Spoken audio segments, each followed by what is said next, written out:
La Universidad Autónoma del Estado de Hidalgo, su patronato universitario a través de la División de Extensión de la Cultura, le dan la más cordial bienvenida a la edición 33 de la Feria Universitaria del Libro 2020 en su modalidad virtual.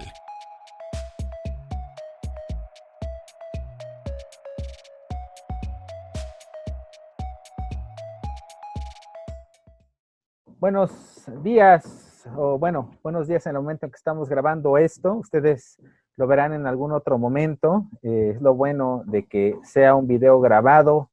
Yo soy Luis López Rosales, de la editorial Gedisa, representante para las presentaciones en la Feria Universitaria del Libro de la Universidad Autónoma del Estado de Hidalgo, que amablemente nos han invitado a participar como cada año en la feria, solo que esta vez en el formato virtual que corresponde a la pandemia.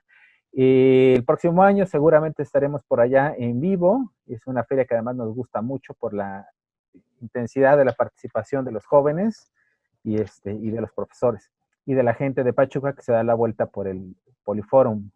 En fin, estamos aquí para presentar un libro potente desde la portada. Ya nos platicarán los presentadores. Se llama Los horrores estridentes, arte, violencia y ruina social, que tiene varios autores, y los coordinadores son Diego Lizarazo Arias, José Alberto Sánchez Martínez y Antonio Sustaita Aranda, de los cuales en este momento nos acompañan Diego Lizarazo y Antonio Sustaita.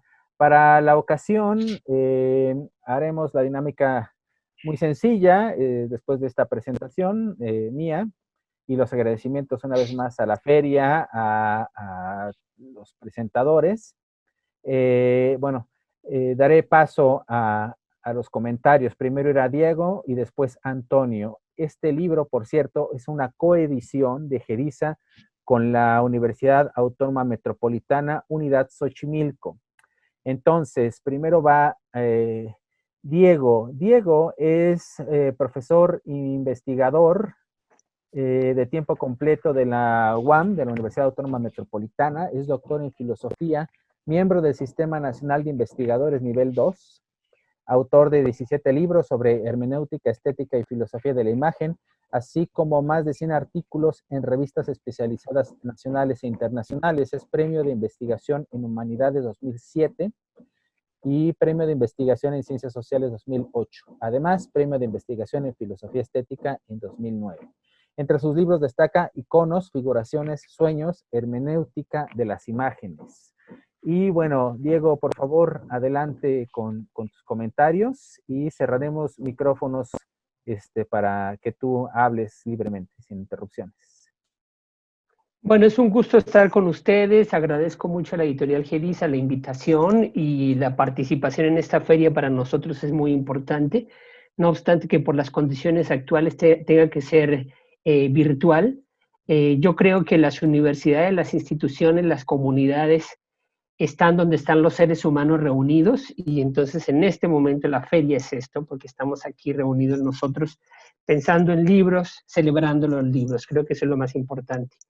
Este libro, Horrores Estridentes, como bien dice Luis, es una coedición de la UAM y de Gedisa, con una aportación muy importante, quiero decirlo, de la Rectoría General de la UAM, que nos apoyó para la producción de esta obra.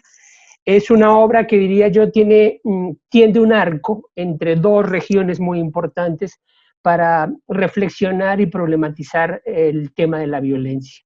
Por una parte es el abordaje sociológico, político, histórico del problema de la violencia, y por otra parte es el tema del abordaje de la violencia como elaboración estética, o de la violencia como tema de la producción artística y poética. Cuando digo que son dos temas, en realidad lo que estoy diciendo es que es un arco que trata de vincular, problematizar las relaciones entre esas dos regiones. El libro en ese sentido tiene esa ambición de abordar un campo tan complejo como el de la violencia, desde sus condiciones sociohistóricas hasta su abordaje estético, poético y artístico. Nos reunimos un conjunto de autores de distintas instituciones, la UAM Xochimilco, la Universidad de Guanajuato, la Universidad Iberoamericana, incluso uno de nuestros colegas Will Stroh es profesor investigador de la Universidad McGill en Canadá. Entonces, es un grupo de profesores y de investigadores interdisciplinario. Digamos que lo que pretendemos es problematizar, pensar, dar dispositivos para encarar de diversas maneras este fenómeno contemporáneo. Claro que es un fenómeno histórico, pero que tiene una especial resonancia en el horizonte de la sociedad contemporánea, y un poco lo que estamos tratando de hacer es pensar la violencia en nuestras sociedades. ¿Qué significa? ¿Qué implicaciones tiene? ¿Cómo podemos encararla y comprenderla? Ese es el asunto que aquí nos está concitando. No solamente estamos refiriendo el contexto mexicano, aunque es una obra que se produjo en el 2018, en buena medida como una respuesta interpretativa y crítica frente a los terribles acontecimientos estridentes de la violencia en México. Justamente lo que abordamos no es la violencia difuminada, sino especialmente estos acontecimientos de violencia que podemos llamar estridentes, que tienen un carácter altamente destructivo y minador de la experiencia y de la vida social y de la vida humana.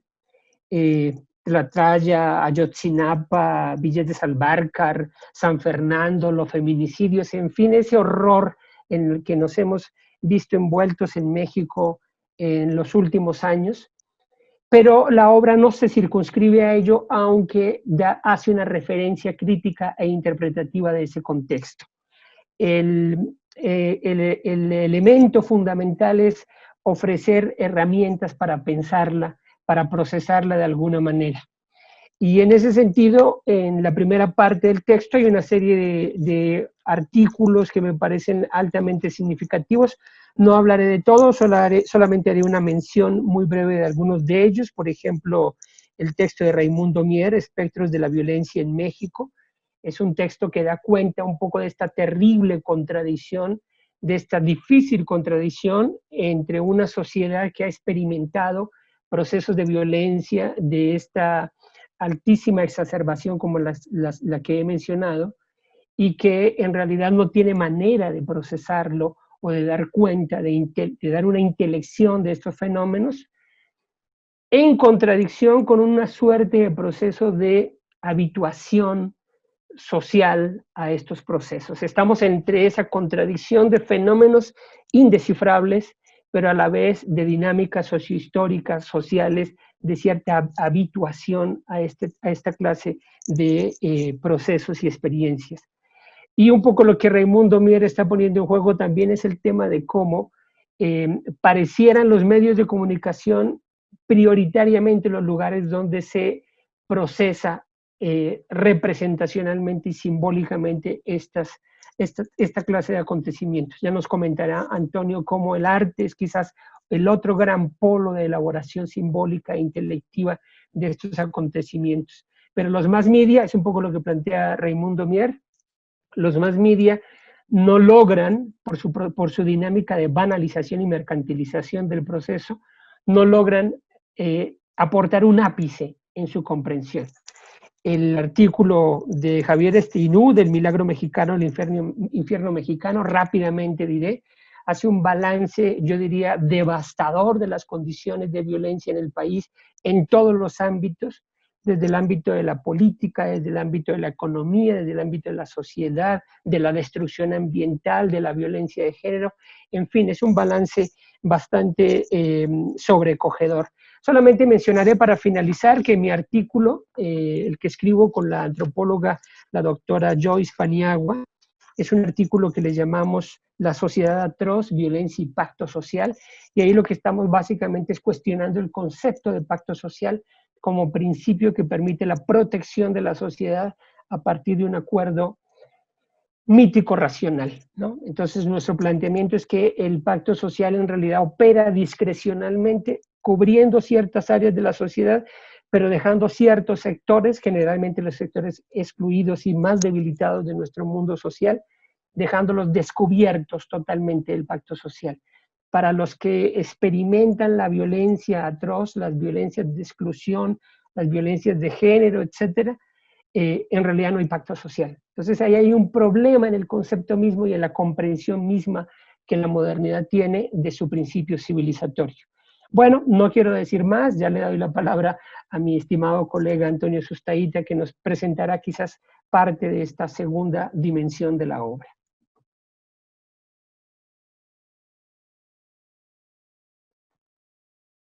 Muchas gracias, Diego.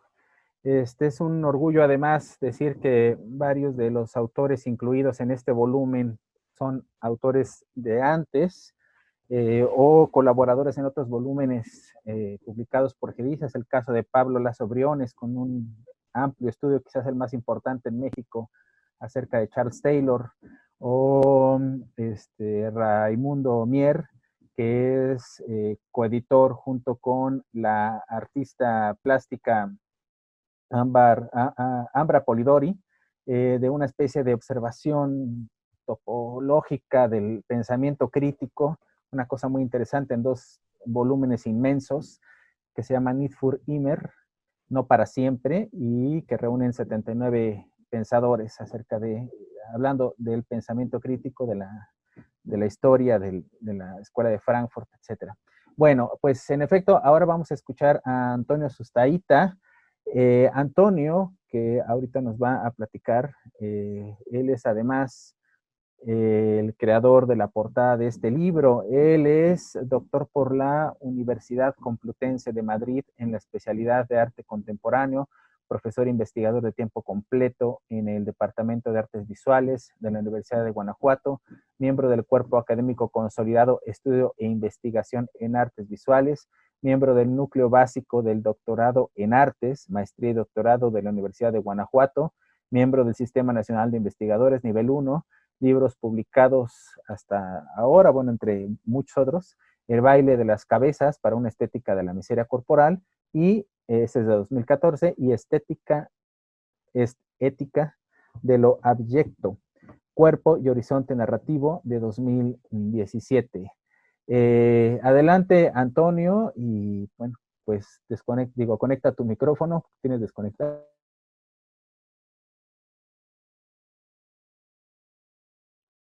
Ok, pues parece que ya está bien, ¿verdad?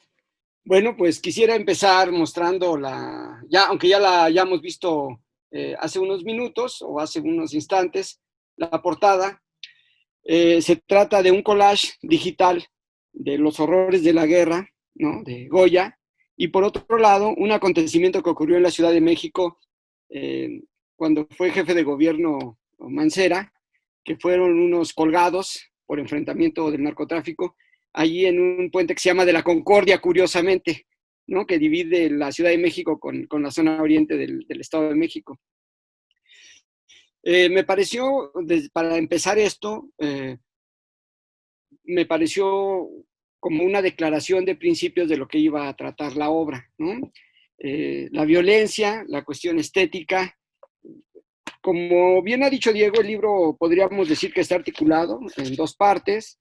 Hay una división, que es la de Will Stroh, que él ya relaciona la violencia y las humanidades, y después tenemos 5 capítulos muy ricos, ¿no?, muy ricos en el sentido de pensamiento, de reflexión, de análisis, que tienen ya que ver con el arte y con la estética, ¿no?, que a veces creemos que son lo mismo, pero no son términos ni prácticas, ¿no?,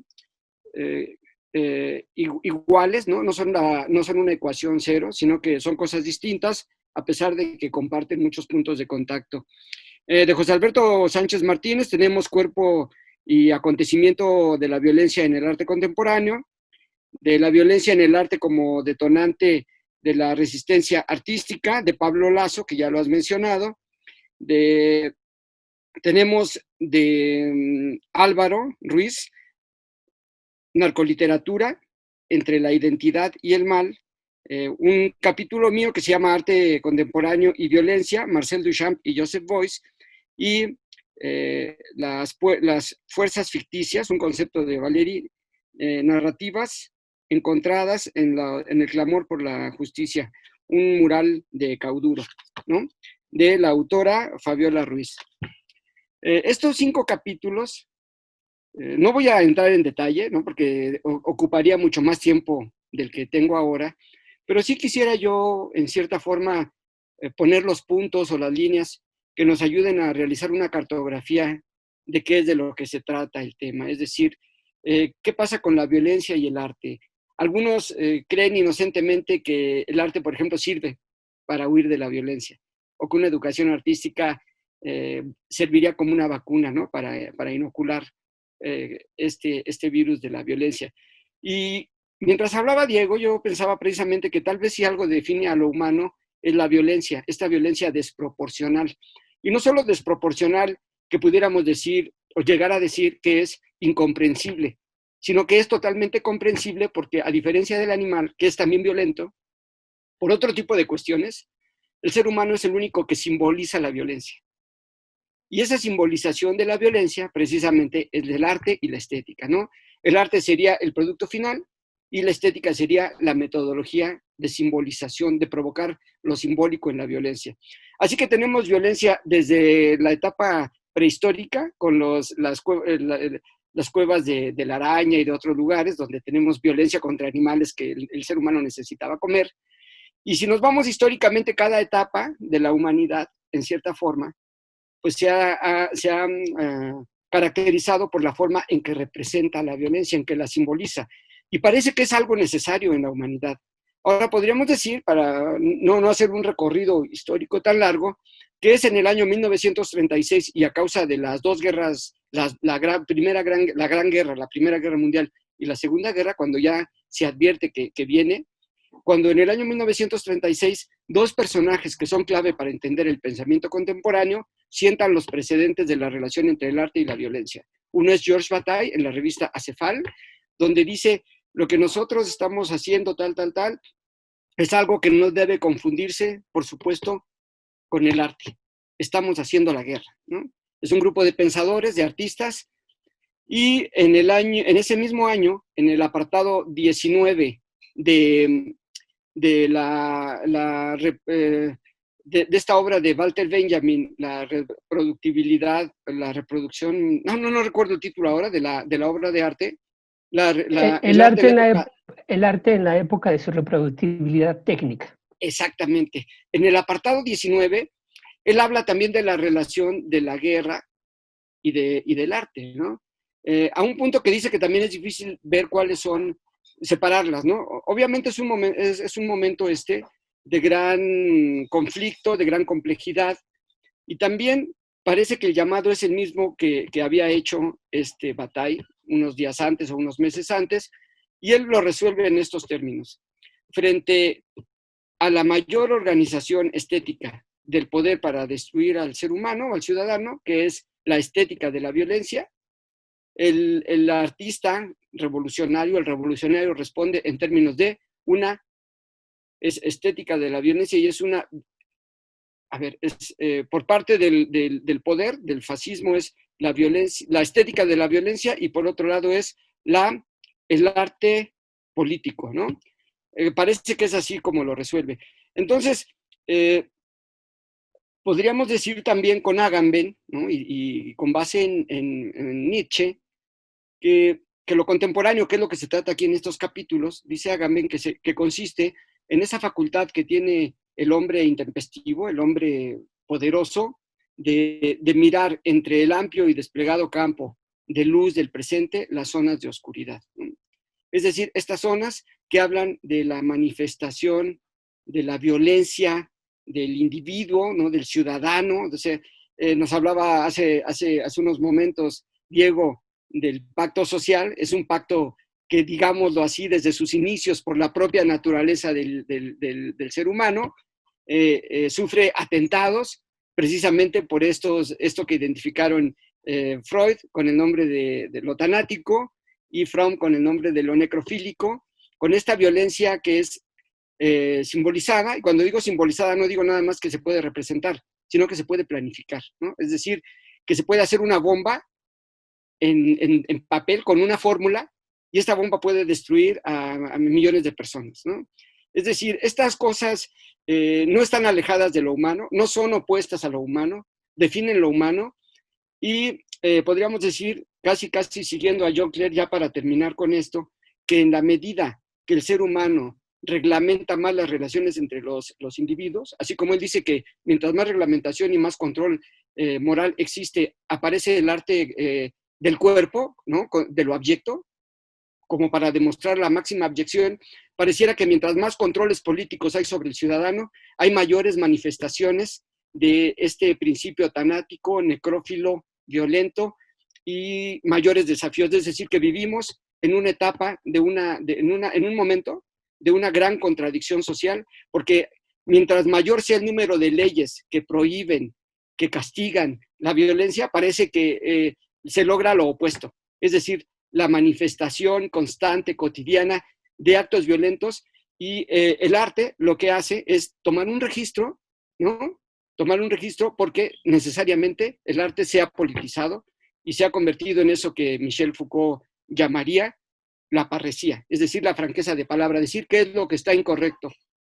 Y digamos que, como hubiera dicho este Foucault, y como dice Hal Foster, el arte contemporáneo es una parresía visual, es decir, es una denuncia en términos visuales, no argumentativos, no sociológicos, de una sociedad que experimenta esta contradicción y este desgarramiento que a todas luces parece imposible, ¿no? Porque es la naturaleza humana la que está ahí en el centro, parece imposible de ser eliminado.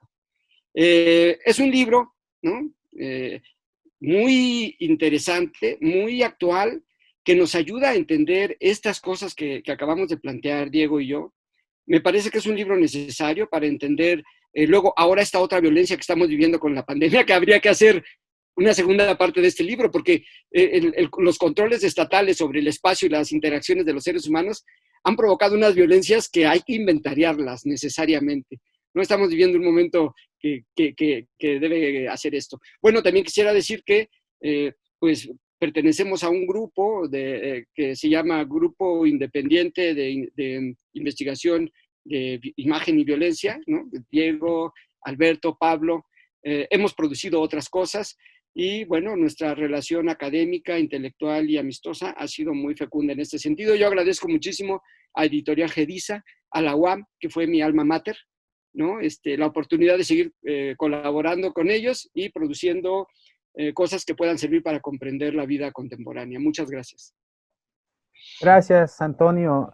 Bueno, tenemos dos miradas, yo diría que son apenas dos de muchas que se pueden hablar a partir de este libro, y que es un libro, insisto, verdaderamente interesante. Yo digo que además necesario para comprender, más allá de las noticias que cotidianamente nos llegan por los medios de comunicación y quizás sobre todo por las redes sociales, y que vincula justamente esas tres vertientes de arte, violencia y ruina social.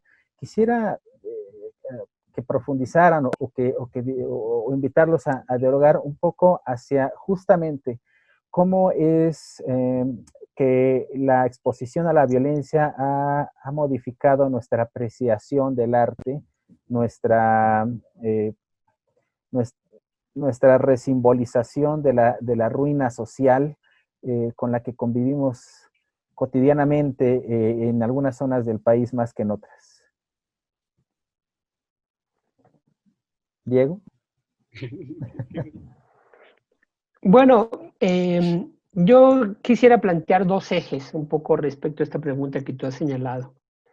Si bien estoy totalmente de acuerdo con el planteamiento de Antonio de cómo la violencia parece un elemento casi que uno de los ónticos de lo humano, como diría algún heideggeriano, ¿no?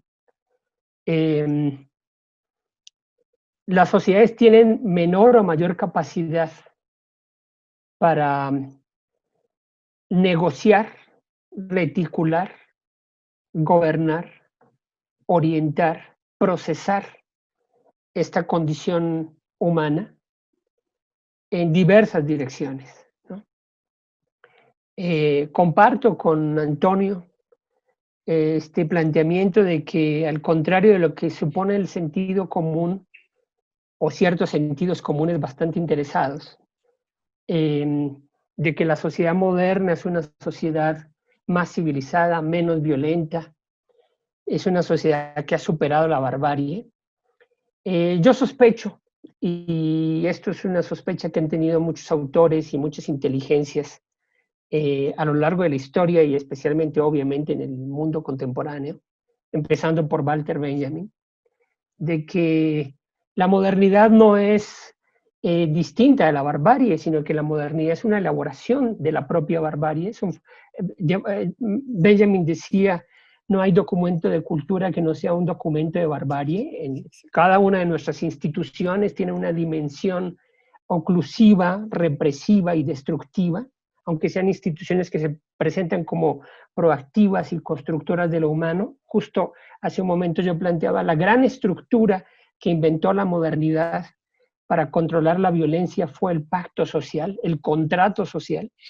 El contrato social constituiría el gran principio de control de la violencia, porque se plantea que las violencias individuales son transferidas al Estado, esto que llamaba Max Weber la violencia legítima. Solo el Estado tiene la posibilidad de ejercer violencia y los demás no, y eso permite, digamos, regular la barbarie. La realidad es que no es así. La realidad es que el contrato social sería la primera regla a partir de la cual se constituye el derecho. Y el derecho, como muy bien, a propósito de que estamos hablando tanto de Benjamin ahora, el derecho, como muy bien ha señalado Walter Benjamin, es la codificación de la violencia. Es una forma de reglamentar la violencia que está fundada sobre el propio poder de la violencia, que establece ese código que a su vez autoriza el ejercicio de la violencia. Y el pacto social en sí mismo es un pacto que responde fundamentalmente a los que tienen el poder de sustentarlo. El pacto social es un pacto que descobija a quienes no tienen poder, a los que tienen una condición de vulnerabilidad, de exclusión de las zonas de privilegio, el territorio de la opresión, como pensaría la tradición de los oprimidos, como plantearía el propio Benjamin, ¿no? Entonces, en ese horizonte, digamos, los más media, las instituciones culturales, especialmente los medios de comunicación, en fin, no parecieran ser estructuras como ajenas a esa propia dinámica de configuración del sistema civilizatorio moderno en el que nos encontramos. Y en ese sentido, yo diría que más que un fenómeno de se produce violencia porque nos exponemos a los contenidos y a los discursos, por ejemplo, en los medios de comunicación, yo lo que diría es que de alguna manera los más media que sí generan un ejercicio de comercialización, especialmente de la violencia estridente y la violencia atroz, como de la que damos cuenta aquí en la primera parte de la obra. Efectivamente, ellos convierten la violencia en un principio de plusvalía. Son a la vez instancias en las cuales se reproduce la misma dinámica de violencia que se produce en la totalidad del sistema, ¿no? Entonces los seres humanos, los individuos, los sujetos sociales, estamos en ese proceso, en esa gran dinámica de circulación de múltiples violencias que vivimos en la vida cotidiana y que se expresan también en las discursividades mediáticas.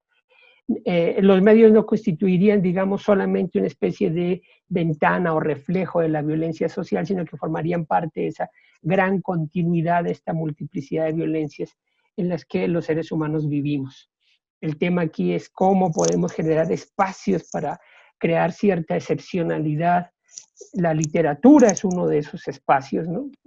No para, digamos, librarnos de la violencia, sino para poder detener un poco este proceso, pensar lo que significa, ver los dispositivos que lo producen, imaginar soluciones o vías para generar sociedades menos violentas o un poco más pacíficas, mejores relaciones de justicia, en fin, ¿no? En ese sentido, incluso el discurso mediático requeriría y requiere por parte de la sociedad distintas dinámicas de procesamiento para que podamos reflexionarlo, pensarlo, imaginarlo. Y yo creo que en ese sentido la producción estética, el proceso estético, como dice Antonio, forma parte, por una parte es una poetización de la de las fuerzas mismas de la violencia, pero por otra parte siempre hay algo ahí de exégesis, de hermeneusis, de interpretación de la violencia que somos y en la que vivimos. Bien, Antonio, nos quedan unos 5 minutos, 6 minutos. Tú has trabajado mucho el cuerpo, el tema del cuerpo en relación con las artes, especialmente quizás, y hiciste esta portada. En México pasamos muy rápido de un horror, de una conmoción, de ver las primeras cabezas rodando en los salones de baile, a una especie de fascinación por ver y hurgar las fotografías en ciertas publicaciones. Nos enseñaron a hurgar en cuerpos destrozados y luego quizás a una especie de normalización y de indiferencia. Digamos, estos trabajos que incluye este volumen, ¿qué nos dicen acerca de esta evolución de la percepción del cuerpo como el objeto quizás principal de la violencia, o al menos sin duda el más visible? Bueno, mira, sin duda el tema de la violencia en México es el tema estético de representación, que no artístico, aunque también artístico, con la obra de Teresa Margolles, Fernando Brito, ¿no? Etcétera. O sea, un montón de artistas que han dado paso a mostrar, ¿no? A exhibir esto. Necesariamente pasa por un tema sociológico, político, de mercado. Necesariamente pasa por todo este tema de corrupción que ahora está siendo ventilado, ¿no? Con todo su mal olor en los más media, y que tiene que ver con la corrupción. Es decir, en el libro del baile de las cabezas, a mí lo que me interesaba era cómo se había creado una metodología muy al estilo del accionismo vienés, es decir, la construcción de escenarios de cuerpos con cuerpos destruidos, etcétera, pero que tenía un fin, si quieres, hasta epistemológico, es decir, de decir que ese mensaje es verdadero y que lo que es falso es el sistema político en ese momento y el discurso político. Es decir, el grupo tal hace esto, no hace esto, los culpables son estos jefes de policía, estos políticos, etcétera, etcétera, ¿no? Obviamente, esta metodología de denuncia, ¿no? Con base en la destrucción de cuerpos, no solo se normalizó, sino que se extendió por todo el país y vimos escenarios de este tipo en plazas públicas, en puentes, en un montón de lugares, ¿no? Lo que yo estaba pensando ahora que mientras Diego hablaba es algo que me parece muy interesante y es por lo que podemos explicar la difusión y la multiplicación de la violencia en México, sobre todo con los jóvenes. Pensemos que este sistema de privilegios en el que unas cuantas familias se repartían los beneficios económicos del país y en la cual tuvieron que disputar con grupos precisamente para distribuir con grupos delincuenciales, la gran mayoría de ciudadanos de escasos recursos se vieron incapacitados para poder alcanzar esto, ¿no? Para poder alcanzar un modo de vida digno, es decir, con unos ingresos suficientes, con un prestigio. Y pareció que la única forma de que lo podían lograr era entrando al crimen organizado, ¿no? O sea, parecía una escuela que duraba muy poco tiempo y que daba todos los beneficios que nos brindaban ya los medios, las canciones, las series, es decir, el prestigio total, el reconocimiento total, el poder económico, el poder de destrucción, sin tener que pasar por la secundaria, por la preparatoria, por la universidad, por una maestría, por un doctorado, por luchar, no. Esa lucha se resolvía en un mes, en 2 meses, y lo vemos en las series, ¿no? Los jóvenes muy rápido se empoderaron así, y no es que esto tuviera que ser así, sino que esto fue permitido por la corrupción. Cuando uno ve la serie del Chapo, de Netflix, te das cuenta cómo no solo se normalizó, vamos a decir, la violencia, se normalizó un sistema político de corrupción que permitió la violencia en su grado más extremo. Nos queda un minuto, y claro Antonio. Sí. Y claro que esto, pues, cuando vemos la escuela de Chicago y el concepto de sociología ecológica, pues claro que la exposición a la violencia genera más violencia, ¿no? Y más si te dan los métodos de desarrollo de lo que quieres hacer. Y bueno, con esto ya concluyo para no quedar corto. Bueno, te quedaban como 30 segundos, muy bien. Ah, Bueno, no quiero, y quiero aprovechar más bien estos 30 segundos para hacer mención de que José Alberto Sánchez Martínez, el otro coordinador de este volumen, es también autor de Gedisa, y bueno, él hace un par de años presentó justamente en Pachuca un libro que se llama Estética de la Interacción Visual, la imagen, avatar y performance en las redes sociales. Y este año, justamente en los videos que van a circular en la feria, ahora está presentando Viralidad, un libro también colectivo del que es coordinador junto con Norma, con Martínez, Dulce Martínez, búsquenlo por ahí, Viralidad, Política y Estética de las Imágenes Digitales.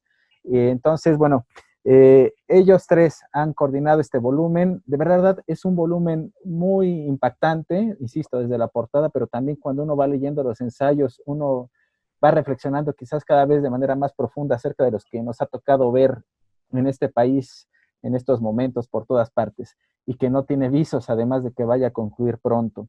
Entonces, muchas gracias, Antonio, muchas gracias, Diego, y por su conducto, pues muchas gracias a todos los que escribieron este volumen, muchas gracias a la Feria Universitaria del Libro de Hidalgo.